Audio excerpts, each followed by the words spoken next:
Comme si j'avais su où j'allais, j'ai eu l'air de choisir encore et j'ai changé de route. J'ai pris sur ma droite une autre rue, mieux éclairée, Broadway qu'elle s'appelait. Le nom, je l'ai lu sur une plaque. Bien au-dessus des derniers étages en haut, restaient du jour avec des mouettes et des morceaux du ciel.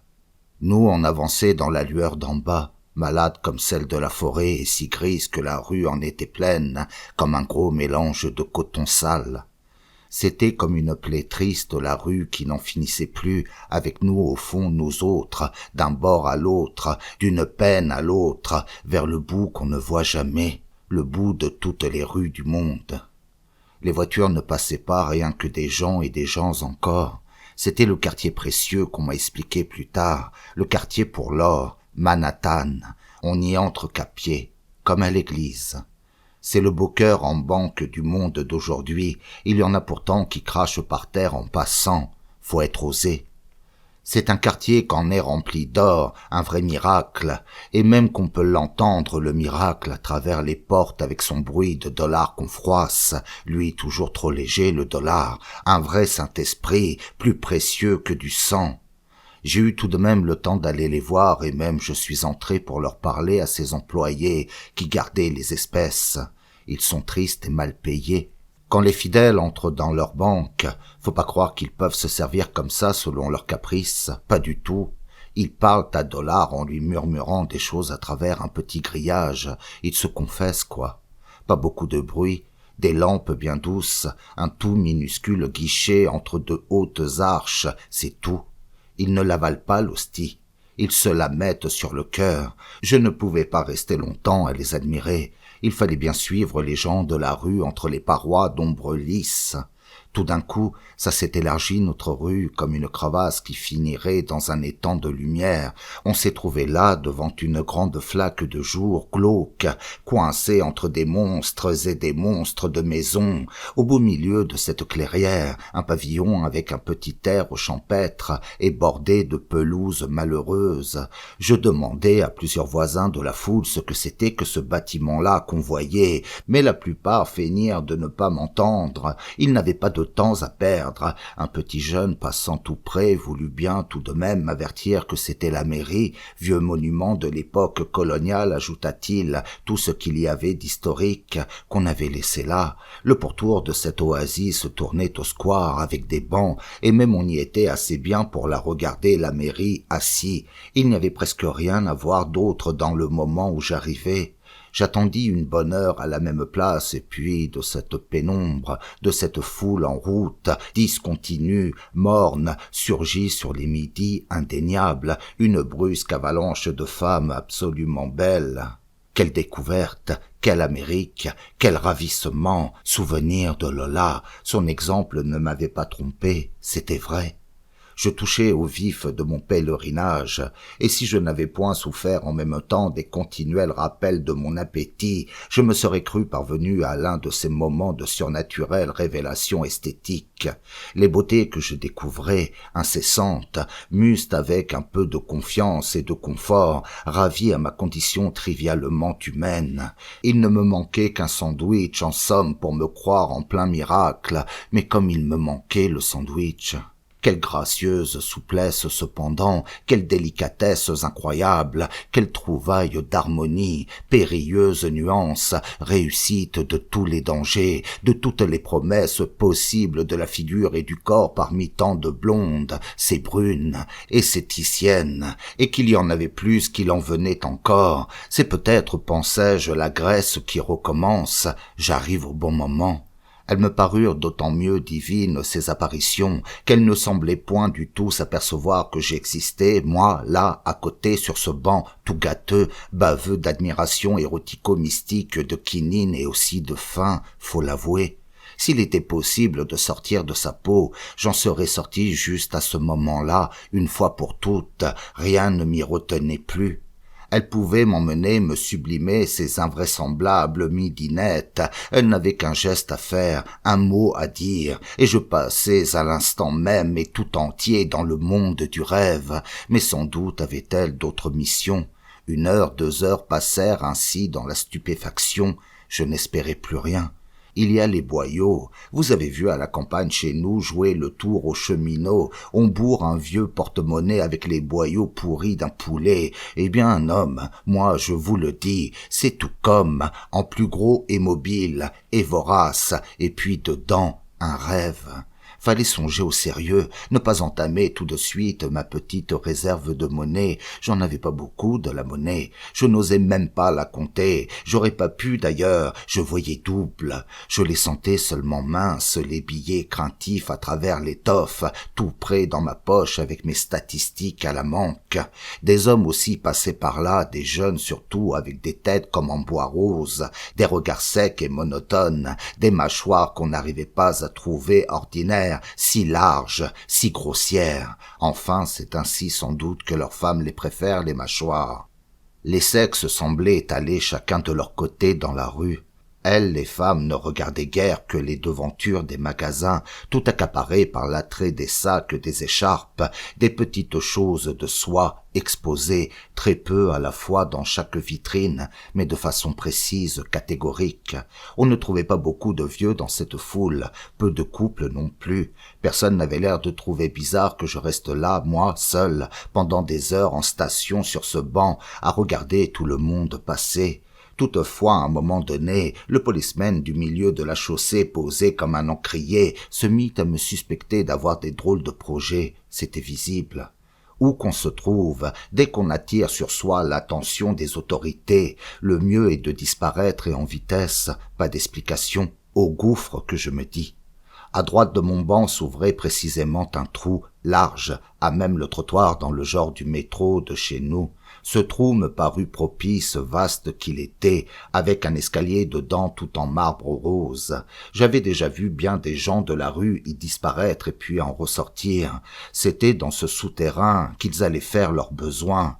Je fus immédiatement fixé. En marbre aussi la salle où se passait la chose, une espèce de piscine, mais alors vidée de toute son eau, une piscine infecte, remplie seulement d'un jour filtré, mourant, qui venait finir là sur les hommes déboutonnés au milieu de leurs odeurs et bien cramoisis à pousser leurs sales affaires devant tout le monde, avec des bruits barbares, entre hommes comme ça, sans façon, au rire de tous ceux qui étaient autour, accompagnés des encouragements qu'ils se donnaient comme au football. On enlevait son veston d'abord en arrivant, comme pour effectuer un exercice de force.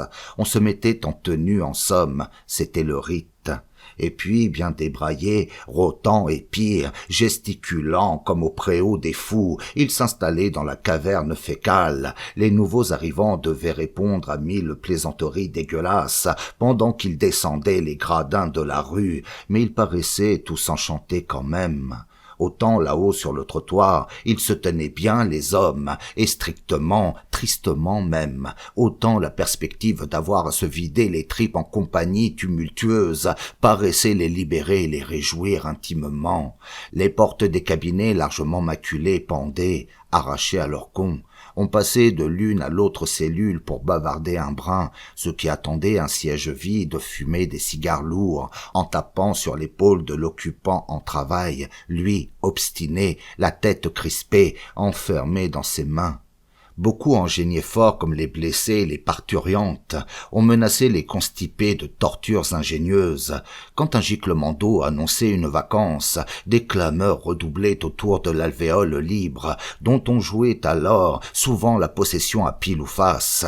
Les journaux sitôt lus, bien qu'épais comme de petits coussins, se trouvaient dissous instantanément par la meute de ces travailleurs rectaux. On discernait mal les figures à cause de la fumée. Je n'osais pas trop avancer vers eux à cause de leurs odeurs. Ce contraste était bien fait pour déconcerter un étranger. Tout ce débraillage intime, cette formidable familiarité intestinale, et dans la rue cette parfaite contrainte, j'en demeurais étourdi. Je remontais au jour par les mêmes marches pour me reposer sur le même banc, débauche soudaine de digestion et de vulgarité, découverte du communisme joyeux du caca. Je laissais chacun de leur côté les aspects si déconcertants de la même aventure. Je n'avais pas la force de les analyser ni d'en effectuer la synthèse. C'est dormir que je désirais impérieusement, délicieuse et rare frénésie. J'ai donc repris la file des passants qui s'engageaient dans une des rues aboutissantes, et nous avançâmes par saccades à cause des boutiques, dont chaque étalage fragmentait la foule. La porte d'un hôtel s'ouvrait là, créant un grand remous. Des gens giclaient sur le trottoir par la vaste porte à tambour. Je fus happé dans le sens inverse en plein grand vestibule à l'intérieur. Étonnant tout d'abord, il fallait tout deviner, imaginer de la majesté de l'édifice, de l'ampleur de ses proportions, parce que tout se passait autour d'ampoules si voilées qu'on ne s'y habituait qu'après un certain temps. Beaucoup de jeunes femmes dans cette pénombre, plongées en de profonds fauteuils, comme dans autant d'écrins. Des hommes attentifs alentour, silencieux à passer et repasser à certaines distances d'elles, curieux et craintifs, au large de la rangée des jambes croisées, à de magnifiques hauteurs de soie. Elles me semblaient, ces merveilleuses, attendre là des événements très graves et très coûteux. Évidemment, ce n'était pas à moi qu'elles songeaient. Aussi passai-je à mon tour devant cette longue tentation palpable, tout à fait furtivement. Comme elles étaient au moins une centaine, ces prestigieuses retroussées, disposées sur une seule ligne de fauteuils, j'arrivai au bureau des entrées si rêveur, ayant absorbé une ration de beauté tellement trop forte pour mon tempérament que j'en chancelai. Au pupitre, un commis gommé m'offrit violemment une chambre. Je me décidai pour la plus petite de l'hôtel. Je ne devais guère posséder à ce moment-là qu'une cinquantaine de dollars, presque plus d'idées et pas de confiance du tout. J'espérais que ce serait réellement la plus petite chambre d'Amérique qu'il m'offrirait le commis, car son hôtel, le Love Colvin, était annoncé sur les affiches comme le mieux achalandé parmi les plus somptueux garnis du continent. Au-dessus de moi, quel infini de locaux meublés, et tout près de moi, dans ces fauteuils, quelle tentation de viols en série, quels abîmes, quels périls. Le supplice esthétique du pauvre est donc interminable, encore plus tenace que sa faim, mais point le temps d'y succomber. Preste, les gens au bureau m'avaient déjà remis une clé, pesante à pleine main. Je n'osais plus bouger. Un garçonnet déluré, vêtu en sorte de très jeune général de brigade, surgit de l'ombre devant mes yeux, impératif commandant. L'employé lisse du bureau frappa 3 coups sur son timbre métallique, et mon garçonnet se mit à siffler. On m'expédiait, c'était le départ. Nous filâmes. D'abord par un couloir à belle allure, nous allions, noirs et décisifs comme un métro, lui conduisait l'enfant. Encore un coin, un détour et puis un autre, ça ne traînait pas. Nous incurvâmes un peu notre sillage, ça passe, c'est l'ascenseur. Coup de pompe, nous y voilà? Non. Un couloir encore, plus sombre encore, de l'ébène mural, il me semble, partout sur les parois. Je n'ai pas le temps d'examiner. Le petit siffle, il emporte ma frêle valise. Je n'ose rien lui demander. C'est aller qu'il faut, je m'en rends bien compte. Dans les ténèbres, çà et là, sur notre passage, une ampoule rouge ouverte sème un commandement. De longs traits d'or marquent les portes. Nous avions franchi depuis longtemps les numéros 1800 et puis les 3000. Et nous allions cependant toujours emportés par notre même invincible destin. Il suivait l'innominé dans l'ombre, le petit chasseur galonnait comme son propre instinct. Rien ne semblait dans cet antre le trouver au dépourvu. Son sifflet modulait un ton plaintif. Quand nous dépassions un nègre, une femme de chambre, noire elle aussi, c'était tout. Dans l'effort de m'accélérer, j'avais perdu au long de ces couloirs uniformes le peu d'aplomb qui me restait en m'échappant de la quarantaine. Je m'effilochai comme j'avais vu déjà s'effilocher ma case au vent d'Afrique parmi les déluges d'eau tiède. J'étais aux prises ici, pour ma part, avec un torrent de sensations inconnues. Il y a un moment entre deux genres d'humanité où l'on en arrive à se débattre dans le vide. Tout à coup, le garçonnet, sans prévenir, pivota. Nous venions d'arriver. Je me cognai contre une porte, c'était ma chambre, une grande boîte aux parois d'ébène. Rien que sur la table, un peu de lumière saignait une lampe craintive et verdâtre. Le directeur de l'hôtel Love Colvin avisait le voyageur que son amitié lui était acquise et qu'il y prendrait, lui, directeur, le souci personnel de maintenir en gaieté le voyageur pendant toute la durée de son séjour à New York. La lecture de cette annonce posée bien en évidence dut s'ajouter encore si possible à mon marasme. Une fois seul, ce fut bien pire. Toute cette Amérique venait me tracasser, me poser d'énormes questions et me relancer de sales pressentiments, là même dans cette chambre. Sur le lit anxieux, je tentais de me familiariser avec la pénombre de cet enclos pour commencer. D'un grondement périodique, les murailles tremblaient du côté de ma fenêtre, passage du métro aérien. Il bondissait en face, entre deux rues comme un obus, rempli de viande tremblotante et hachée, saccadait à travers la ville lunatique de quartier en quartier. On le voyait là-bas aller se faire trembler la carcasse, juste au-dessus d'un torrent de membrures, dont l'écho grondait encore bien loin derrière lui, d'une muraille à l'autre, quand il l'avait délivré à 100 à l'heure. L'heure du dîner survint pendant cette prostration, et puis celle du coucher aussi. C'est surtout le métro furieux qui m'avait ahuri. De l'autre côté de ce puits de courettes, la paroi s'alluma par une, puis par deux chambres, puis par dizaines. Dans certaines d'entre elles, je pouvais apercevoir ce qui se passait. C'étaient des ménages qui se couchaient. Ils semblaient aussi déchus que les gens de chez nous, les Américains, après les heures verticales. Les femmes avaient les cuisses très pleines et très pâles, celles que j'ai pu bien voir tout au moins. La plupart des hommes se rasaient tout en fumant un cigare avant de se coucher. Au lit, ils enlevaient leurs lunettes d'abord et leur râtelier ensuite dans un verre et plaçaient le tout en évidence. Ils n'avaient pas l'air de se parler entre eux, entre sexes, tout à fait comme dans la rue. On aurait dit des grosses bêtes bien dociles, bien habituées à s'ennuyer. Je n'ai aperçu en tout que 2 couples à se faire à la lumière les choses que j'attendais et pas violemment du tout. Les autres femmes, elles, mangeaient des bonbons au lit en attendant que le mari ait achevé sa toilette, et puis tout le monde a éteint. C'est triste des gens qui se couchent. On voit bien qu'ils se foutent que les choses aillent comme elles veulent. On voit bien qu'ils ne cherchent pas à comprendre, eux, le pourquoi qu'on est là. Ça leur est bien égal. Ils dorment n'importe comment. C'est des gonflés, des huîtres, des pas susceptibles, américains ou non. Ils ont toujours la conscience tranquille. J'en avais trop vu, moi, des choses pas claires pour être content. J'en savais de trop et j'en savais pas assez. Faut sortir, que je me dis. Sortir encore. Peut-être que tu le rencontreras, Robinson. C'était une idée idiote, évidemment, mais que je me donnais pour avoir un prétexte à sortir à nouveau, d'autant plus que j'avais beau me retourner encore sur le petit plumard, je ne pouvais accrocher le plus petit bout de sommeil. Même à se masturber, dans ces cas-là, on n'éprouve ni réconfort, ni distraction.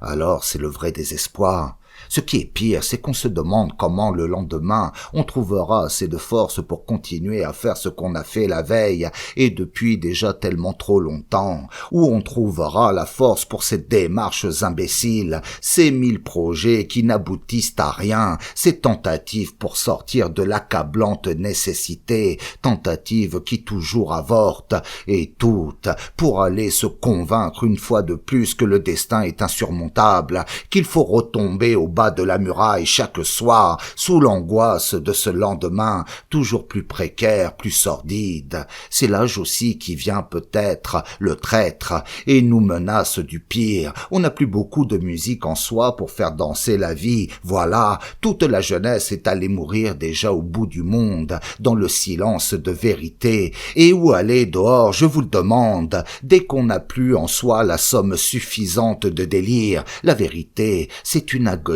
qui n'en finit pas. La vérité de ce monde, c'est la mort. Il faut choisir, mourir ou mentir. Je n'ai jamais pu me tuer, moi. Le mieux était donc de sortir dans la rue, ce petit suicide.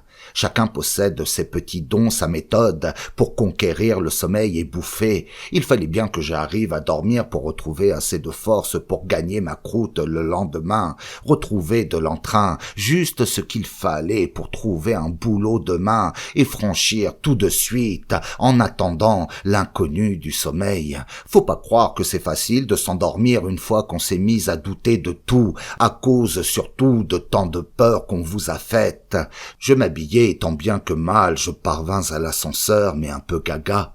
Encore me fallut-il passer dans le vestibule, devant d'autres rangs, d'autres ravissantes énigmes aux jambes si tentantes, aux figures délicates et sévères, des déesses en somme, des déesses racoleuses. On aurait pu essayer de se comprendre, mais j'avais peur de me faire arrêter. Complication. Presque tous les désirs du pauvre sont punis de prison, et la rue me reprit. Ce n'était plus la même foule que tout à l'heure. Celle-ci manifestait un peu plus d'audace, tout en moutonnant au long des trottoirs, comme si elle était parvenue, cette foule, dans un pays moins aride, celui de la distraction, le pays du soir.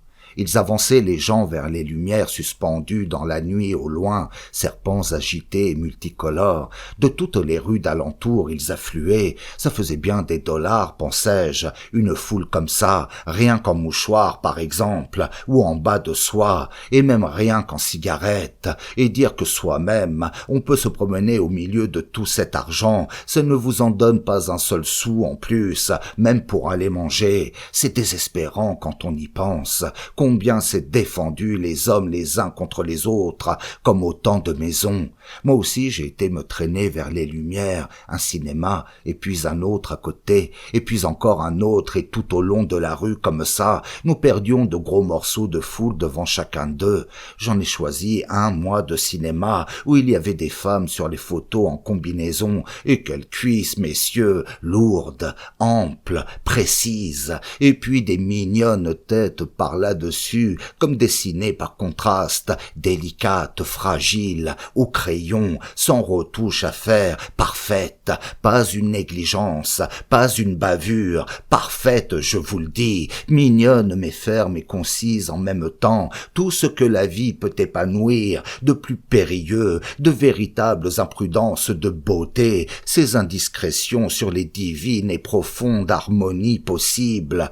Il faisait dans ce cinéma bon, doux et chaud, de volumineuses orgues tout à fait tendres, comme dans une basilique, mais alors qui se réchauffaient, des orgues comme des cuisses, pas un moment de perdu, on plonge en plein dans le pardon tiède, on n'aurait eu qu'à se laisser aller pour penser que le monde, peut-être, venait enfin de se convertir à l'indulgence, on y était soit presque déjà. Alors les rêves montent dans la nuit pour aller s'embraser au mirage de la lumière qui bouge. Ce n'est pas tout à fait vivant ce qui se passe sur les écrans. Il reste dedans une grande place trouble pour les pauvres, pour les rêves et pour les morts. Il faut se dépêcher de s'en gaver de rêves pour traverser la vie qui vous attend dehors, sortie du cinéma, durer quelques jours de plus à travers cette atrocité des choses et des hommes. On choisit parmi les rêves ceux qui vous réchauffent le mieux l'âme. Pour moi, c'était, je l'avoue, les cochons. Faut pas être fier. On emporte d'un miracle ce qu'on peut en retenir. Une blonde qui possédait des nichons et une nuque inoubliable a cru bon de venir rompre le silence de l'écran par une chanson où il était question de sa solitude. On en aurait pleuré avec elle. C'est ça qui est bon. Quel entrain ça vous donne! J'en avais ensuite, je le sentais déjà, pour au moins 2 journées de plein courage dans la viande. Je n'attendis même point qu'on ait rallumé dans la salle. J'étais prêt à toutes les résolutions du sommeil, maintenant que j'avais absorbé un peu de cet admirable délire d'âme.